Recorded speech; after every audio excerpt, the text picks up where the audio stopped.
We're live on camera. We are live on camera. We're live on. We are live. We are live. We are live. Reading Until We Reckon by Danielle, Chapter 5, Policy and Power. You're gonna be on camera. You're gonna be on camera. I think you will. Oh no, you're not. Chapter 5, Policy and Power. The work of creating a world in which pathways to repair the norm rather than the exception is fundamentally the work of culture change. It will require not just new programs or new resources, but also new ways of thinking and acting with one another. We make a grave error if we mistake policy change for culture change. Changing the law and changing hearts and minds are not the same. And on the whole, policy flows from culture, not the reverse. But we will make a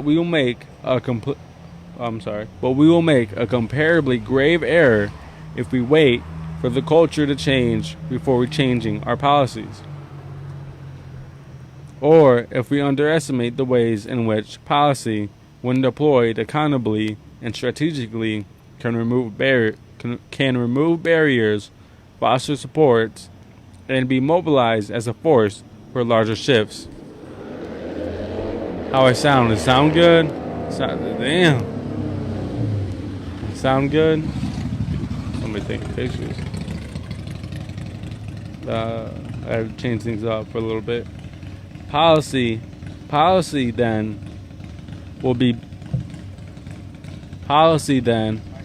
will be but one dimension of how our nation extracts itself from the cycles of interpersonal and institutional violence that have become as American as apple pie. But it will be a crucial one. All the recommendations here would result in a reduced rates of incarceration.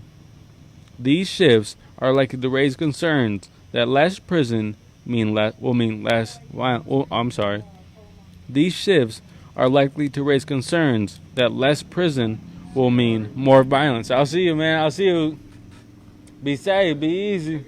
Be good. Fortunately, the evidence demonstrates unequivocally that it is possible to reduce incarceration and reduce violence at the same time.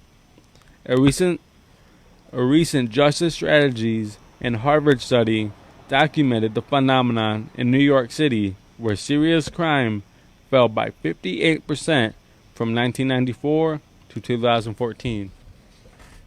Sound great? Good. While at the same time, the combined jail and prison incarceration was cut by 55%. And other places have seen similar trends. When California reduced its prison populations by 25%, reports of violent crime dropped by 21%. When New Jersey reduced its prison population by 25%, reports of violent crime dropped by 31%. Although scholars will debate the causality,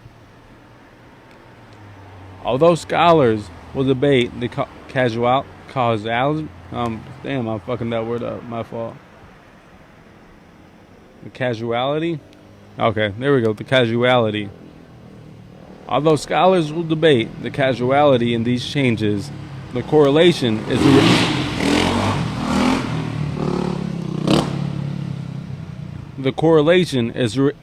is irrefutable, and the results make sense. Given the conspicuous limitations of incarceration as a primary safety strategy, and we stand to do even better than what we have done. To build the political will to develop and expand these solutions, we have to stop talking about alternatives to our current policy, as though they are alternatives to something that works. The question of whether to embrace a more dignified and humane approach to violence than the current system might be complicated if the current system were working.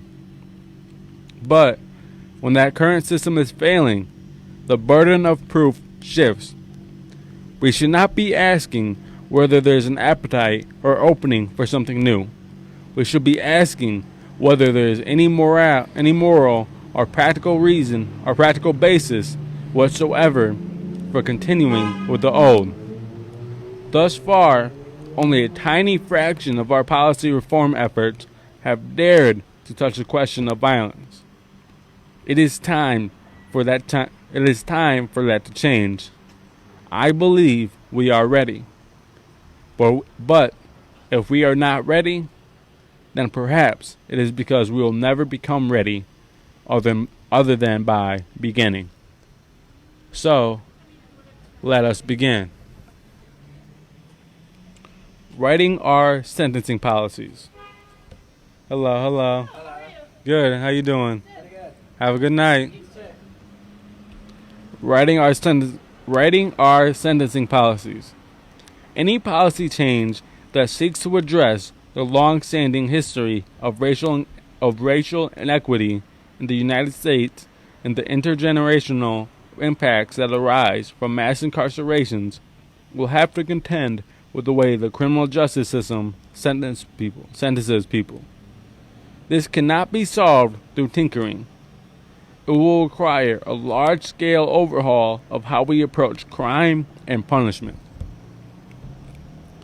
Acting on a national commitment to... Hey! Still there. Damn. That's Facebook's invincible.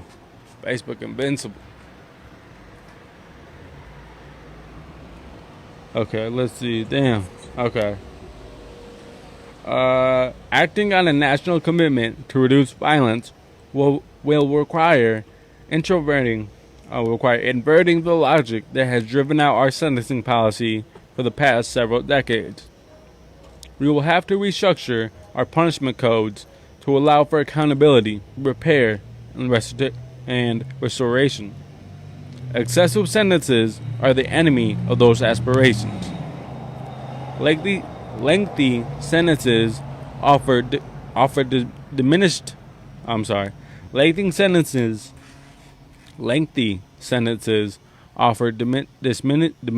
fuck, damn. The lasagna was too good. It got me out my groove. Got too comfortable. Lengthy sentences offer diminishing returns at increasing cost to the people incarcerated, their loved ones and communities, and the public. Evidence even suggests that such sentences can reach a tipping point at which both individually and broadly they can become risk factors for violence rather than protective factors against violence as intended. Lowering the maximum allowable sentences will be an essential step toward uprooting the excess of punishment we have baked into our statutes and toward creating a boundary aligned with reason, morality, and evidence beyond which our laws should no longer go. This will include eliminating the most severe penalty available, capital punishment. We can do this because of a moral approbation of state-sponsored killing. Because of concern about the practical and financial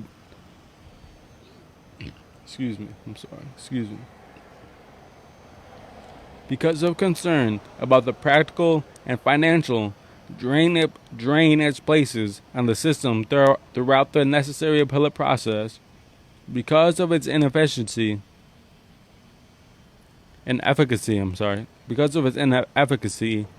as a deterrent of any kind, or because we have been persuaded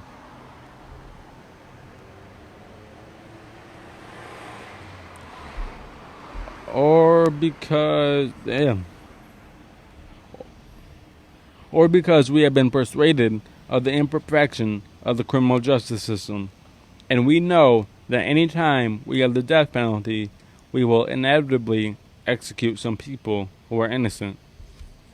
For whatever reasons we reject the use of capital punishment, A criminal justice system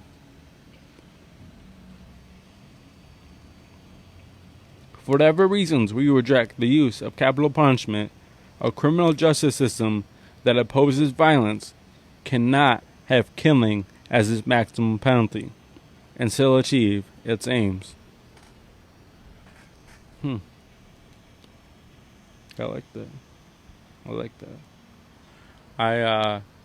Growing up, I had gone to Catholic school. My mother, she worked many different jobs to be able to send me to private school, and many different jobs, even more jobs to send me to Boylan.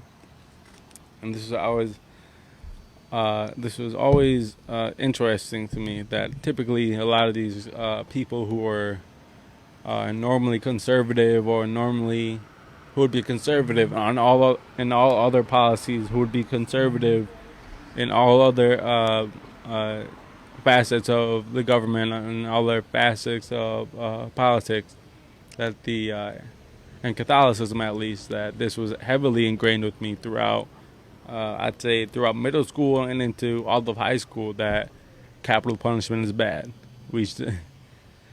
So that is something that I think can be almost I don't want to say a unifying thing, but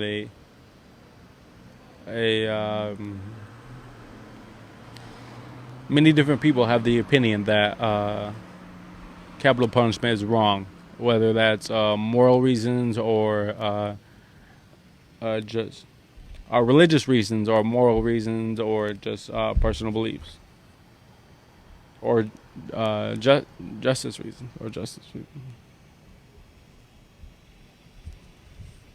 Similarly, we will also have to allow lower minimum sentences for crimes, including crimes of violence.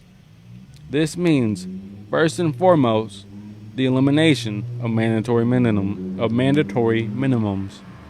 Mandatory minimum laws are the flagship of a criminal justice orientation we have to outgrow, and no large-scale change will be possible if we remain constrained by laws that are increasingly understood to be archaic and draconian.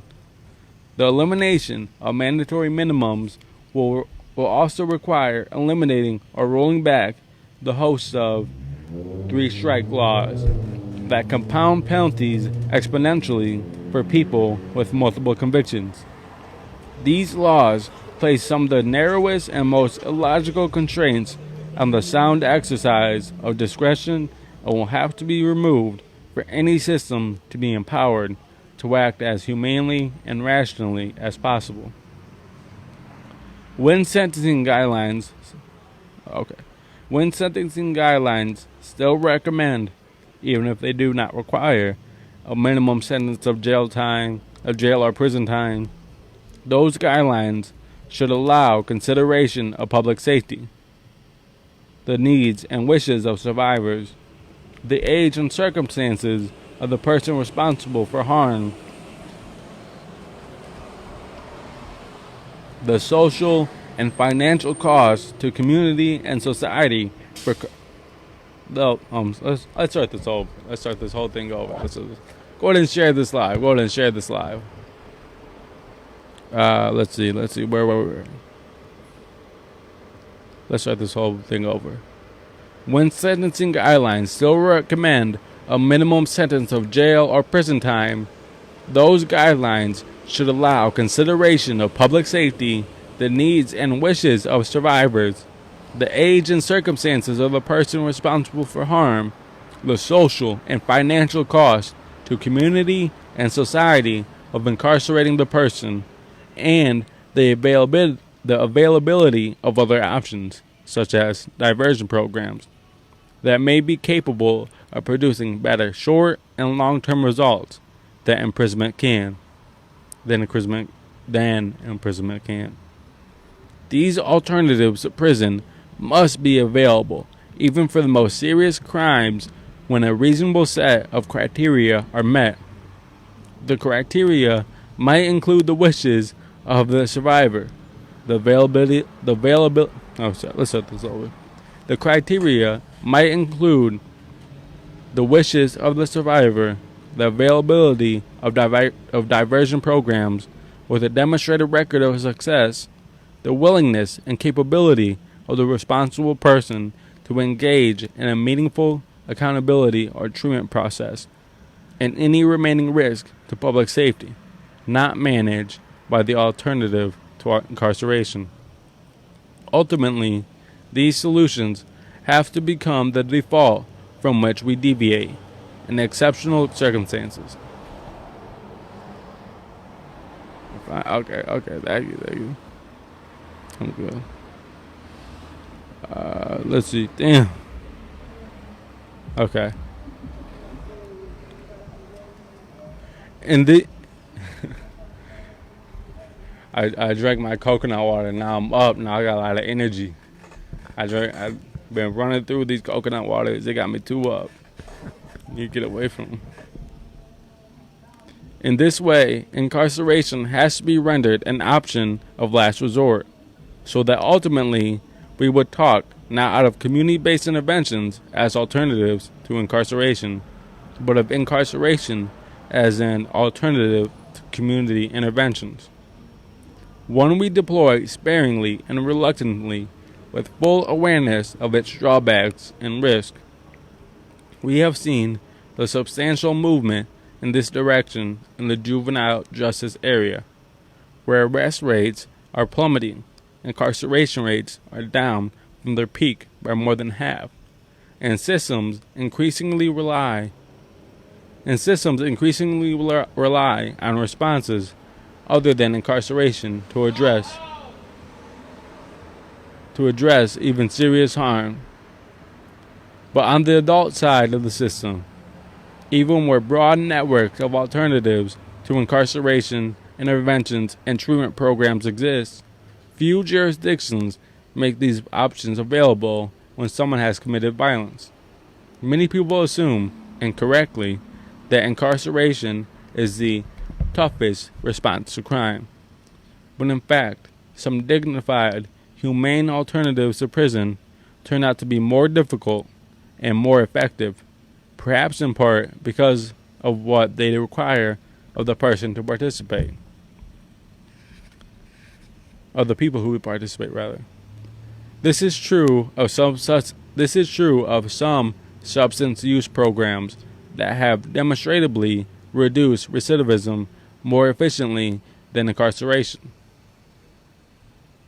Although these programs do not subject people to the isolation and indignities of prison, they require participants, whether mandated by court or, even better, engaged voluntarily, to go through the enormously challenging work of battling addiction.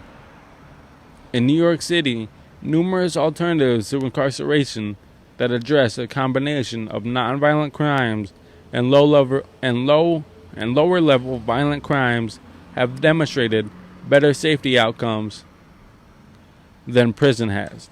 Oh shit. Be careful. That's so dangerous. What are you telling me to shush for? Tell me to shush. Damn, this is hot mic. Life is so crazy. These programs in New York and across the country often include education, mental health treatment, community service, and vocational training as ways to help hold people accountable. New responses to violence can build on the lessons learned from these programs, which thus far has focused primarily on nonviolent offenses, and from violence intervention efforts that have not yet been deployed as alternatives to jail or prison. One of the ways mass incarceration has grown has been through the classification of an extraordinarily wide range of crimes as felonies, such as including as violent felonies, even when they do not involve what most people would consider serious violence or violence at all. For that matter, such as such as someone stealing from the residence of a person who is not home. Reclassifying a wide range of felonies as misdemeanors will put those crimes into a sentencing range more proportionate with the harm caused, and will reserve the censure of felony sanctions for the harm our society takes most seriously. Along with this reclassification, it will be important to roll back let me see. Hold on. Share this live. I'm gonna do this right now. Share this live. I'm gonna do some quick announcements while I do this right now. Share this live as well as share this live, and group discussions are every day. I need to sneeze. Damn, it went away. Okay, it went away. Group discussions, 5 p.m. Group discussions, 5 p.m. Breakfast every weekend. Breakfast every weekend. And pizza on Fridays. Pizza on Friday night. Pizza Friday night. Okay. Let's go back to the top. Along with this reclassification, it will be important to roll back the variety of enhancements that have bring back the variety of enhancements that have been legislated to increase the penalties associated with certain crimes. Prime among these are gang enhancements, which add additional penalties or upgrade the classification of a crime from a misdemeanor to a felony or to a higher level felony, for example, for people believed to be gang involved. The information gathered on basis in which this information is held. Oh no, I skipped a line. The information gathered on gang involvement is notoriously inaccurate, and the databases in which this information is held raise serious concerns about civil liberties. This made me think about I can't remember which book it was. I cannot remember. Wasn't it Locking Up Our Own? I don't believe it was We Can't Kill Us All. Maybe End of Policing? Some of these books, as we've read them, they're kind of blended in together. But it talked about how, I believe it was San Diego, how 8 out of 10 residents there were on their gang list, were on their suspected gang list. And these were the different type of ways that you could get on this gang list, where your clothes, the clothing where you were wearing, the hairstyle you had, the people you hung around with, just people that you were seen with, really, the people you were seen with. And it was just the easiest 8 out of 10 people in San Diego, 8 out of 10 young people. I forget the exact demographic that they had to use, but this 8 out of 10 people were on this gang list, which that's a crazy number. That's a crazy thing to think about. That 8 out of 10 people. Why didn't they break that fraction down? How come they didn't say 4 out of 5?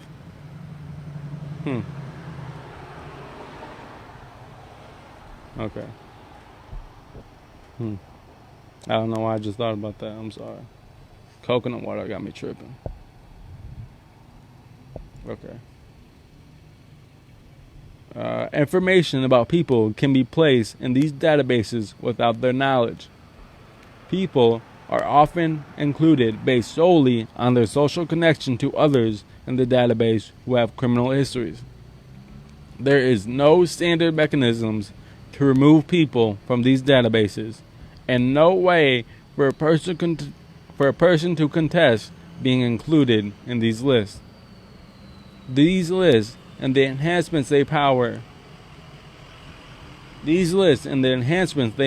to have been demonstrated to be. And I'm sorry, I'm reading this wrong. These lists and the enhancements they power have been demonstrated to be inequitable. what they have not been demonstrated to do or be is effective. Finally, any changes to sentencing status or sentencing statutes should be applied retroactively.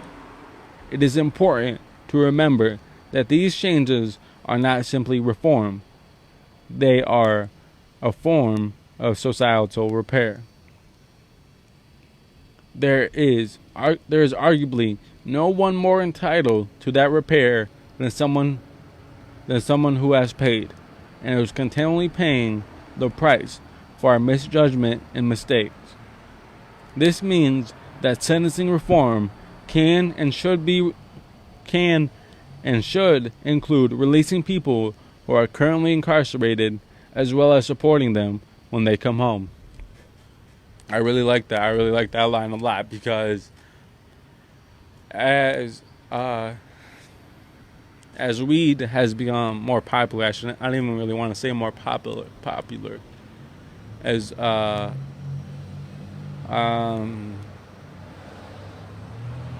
some white folks have almost gentrified weed more, it has become less stigmatized, as the more and more white people that own these dispensaries is becoming less and less stigmatized. It's becoming less and less of a crime, and it either becoming decriminalized or outright legalized or medicinally legalized in states across the country.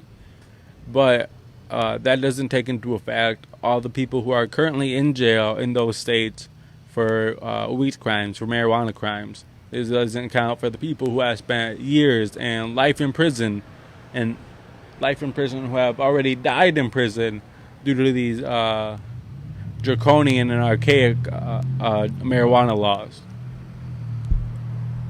I believe they're just as much of... no, I don't want to say that. Okay. This is Until We Reckon 162, page 162. Chapter 5, Policy and Power. This next section is called Reshaping the Power of U.S. Prosecutors. Substantially reducing mass incarceration will require demanding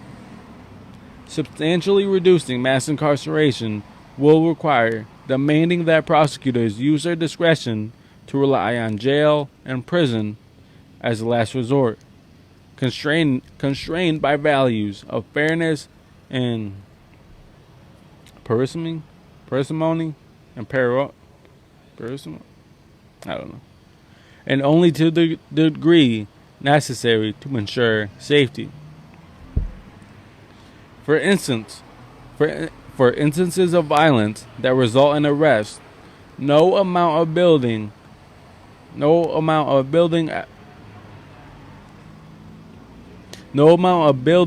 effective responses will matter unless prosecutors throughout the country become different kinds of partners. And the overall effort to produce safety. Prosecutors exercise an extraordinary degree of power and discretion in the criminal justice system. That's something that's been chronicled pretty heavily, that a lot of times people either think, it's the cops that have the most amount of power, or it's the judge. The judge got the most amount of power, but really what it comes down to at the end of the day is the prosecutor. It comes down to the state's attorney or the district attorney about whether or not they press charges, about whether or not they go forward with trial, about whether or not they try to reach a plea deal, or whether or not they go for the death penalty, or they go for life in prison, or they go for a sentence that would require a 20-year sentence, a 20-year mandatory minimum, or if they just go for charge them with a misdemeanor. It's oftentimes that these prosecutors have the most amount of discretion and most amount of power in these situations. This talks about, they decide whether to file charges against people who are arrested. And in doing so, they can increase, reduce, or dismiss the charges brought by police. Prosecutors have a leading role in determining bail, both through the recommendations they can make. They can make at arrangement. Oh, I'm sorry. They can make at arraignment, and through the charges they bring, which shape a judge's determination. Unlike at trial, where the judge and jury are the decision makers, prosecutors retain the lion's share of the power in the plea bargaining process. The process through which 94 to 97% of all cases are decided. This process is rife with racial disparities. What is more, the outcomes of this process are shaped by the bail the prosecutor had a hand in setting. Given that I'm sorry, let's take a quick moment. This made me think about how the last time I got arrested, I got charged with a felony. Right, I got charged with a felony. And you get charged with a felony, you have to stay the night until you see the judge and you get set him on a bail. So I stayed over the night and whatever. But I'm at my court date and I'm really angry with how the arrest went. I'm really angry with how my time in jail has gone. So at this point, I'm fed up. So then the prosecutor gets up and he says he has a letter. He has a letter from, I believe his name is Seth Wiggins, and he reads this letter out. And in this letter, he calls me. This is just nuts to think about that somebody typed this up and wrote this out. He called me the most dangerous protester.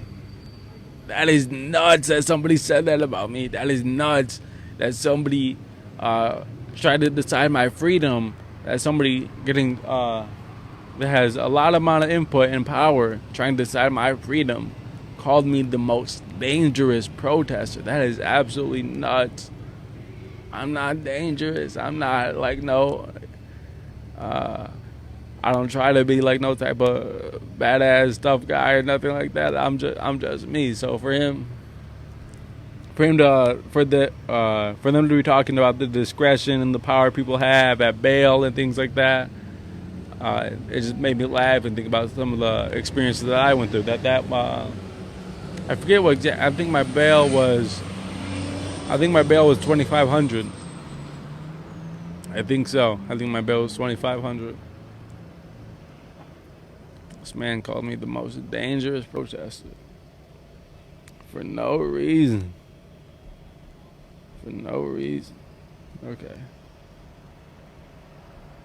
And this has me thinking about how Illinois passed legislation that would end cash bail, which is a monumental thing. Cash bail is rooted in exploitation. It's rooted in disproportionately affecting poor people. It's rooted in. I'm sorry. But it is rooted in disproportionately affected poor people. I think a lot of these cases where you set no matter the, I guess it doesn't currently matter the crime, but a lot of these cases where you set a high bond, that person has a debate in their head of, okay, his bond's $50,000. His bond's $50,000. So at 10%, I gotta pay $5,000. Do I have enough money to pay $500? Do I have enough money to pay $5,000 right now? How does it affect my lives? If you got kids, how does just spending $5,000? How does that affect their lives? How does that affect your meal plans? How does that affect how much food you're gonna eat? Are you gonna be able to eat three meals a day if you have to spend $5,000 to get somebody out of jail? Especially if somebody in communities of, communities of less wealth, poor communities that are less wealthy. A lot of the times where you make $5,000, you're not thinking about what that family has to go through. Obviously, they want that person out of jail. They want to free that man. They want to not free that man, free that individual, and be able to hug that individual and tell that individual that they love them, and get them out of the brutal and harsh and terrible and cruel punishment and terrible and cruel environment that jail is. But also, are you in a position to be able to spend $5,000? Are you in a position to be able to spend $5,000 and make sure your kids can eat the next night? Are you in a position to spend $5,000 to get this individual out of jail and still send your kids to school? Are you in a position to spend $5,000 to get somebody out of jail and you can still, you can still buy your kids new school uniforms or new school supplies, or they really want a new backpack, or Christmas is coming up, but you need to spend $5,000 to get this individual out of jail. These cash bail disproportionately and purposefully negatively impacts poor people, communities of poor people. Okay, so we're going to get back into reading this. I'm sorry. Let's see. Where were we?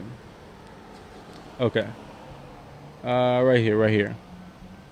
What is more, the outcomes of this process are shaped by the bail the prosecutor had a hand in setting, given that people who are detained pending trial are more likely to accept a plea bargain. Disproportionately, these are poor people who cannot afford the cost of their freedom. Again, I think I brought this up before, but the last time I was in jail, again, after I had been moved, and I was in just a general, just admitting area, and a young man who had a bail set of $100, and he had been in there for a week. He didn't have. His bail was $100, and I think at one point he said that he had $100. He had that on his commissary, but they didn't tell him. He didn't know what his bail was. And at the time where he knew what his bail was, he didn't have $100 no more. He had spent it on, I believe it was food. So he had a $100 bail, and he was forced, because he didn't have that, he was forced to spend nights and nights. And I think over a week in jail, just because he was in a position where he had $100 to spend.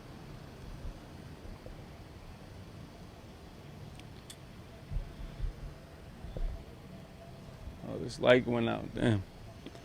Prosecutors' discretion can have a greater impact on incarceration rates than almost any legislative reform. But to put it mildly, prosecutors driving the declaration. Much of that has to do with politics, cultures, and incentives, not just policy.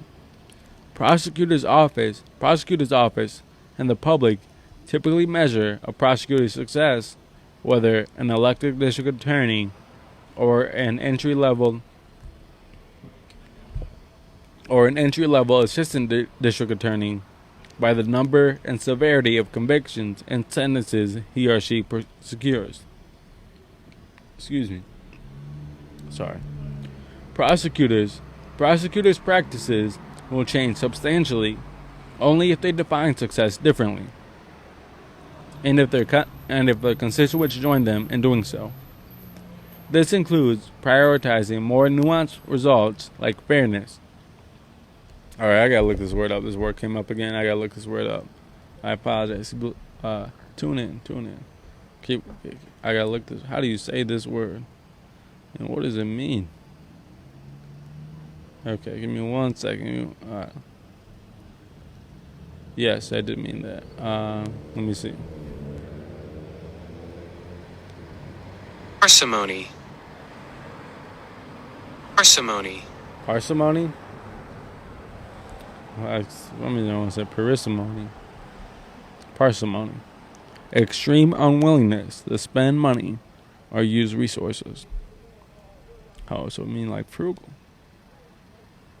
I don't know. Not supposed to use frugal anymore? Frugal bad? Okay. parsimony, parsimony, parsimony.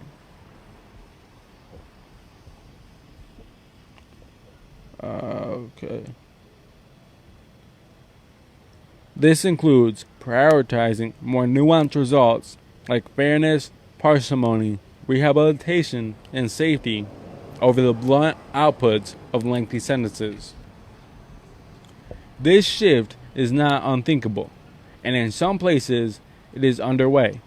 For instance, law enforcement leaders to reduce crime and incarceration, a group of more than 150 current and former law enforcement leaders align around a program that includes increasing alternatives to arrest and prosecution, especially diversion to mental health and drug treatment, restoring balance to criminal laws, reforming mandatory minimum sentences, and strengthening community law enforcement and strengthening community law enforcement relations. Some prosecutors' offices are taking the lead in embracing and implementing diversion programs across a wide range of charges. In 2017, voters elected new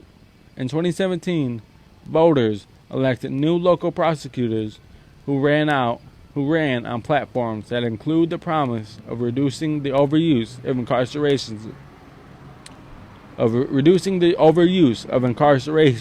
in places like Illinois, Florida, and Texas.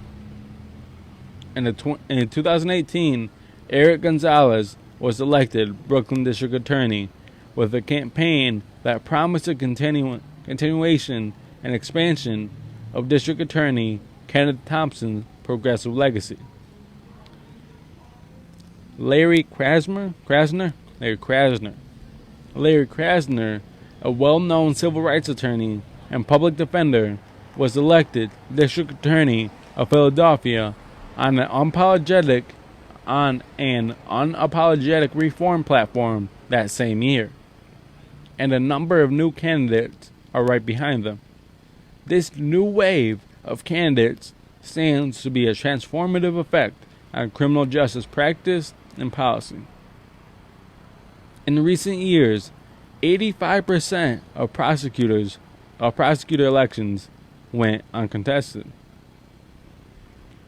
This means that the actors with the most power in the criminal justice system are rarely held to account by their constituents. The increasing momentum around and attention to elections of prosecutors suggests that these types of candidates and these types of victories are positioned to become far more common and to redefine the justice landscape in America. Crucially, prosecutors will not act better in office simply because they are better people, or even because they hold better beliefs. They will act better when their constituents make different demands of them. These demands can shift in two main ways. First, a newly educated,